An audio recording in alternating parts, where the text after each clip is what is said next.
लागल हमारा पुलिस के गाड़ी बा बाबे ना ठिकाना कब कहाँ ठहरुले बाबे ना ठिकाना कब कहाँ ठहरुले होई रंगदारी रंगदारी ए करिले होई रंगदारी रंगदारी ए करिले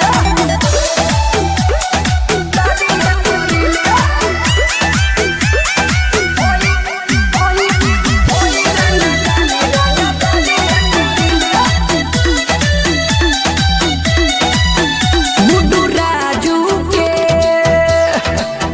ए हकामत से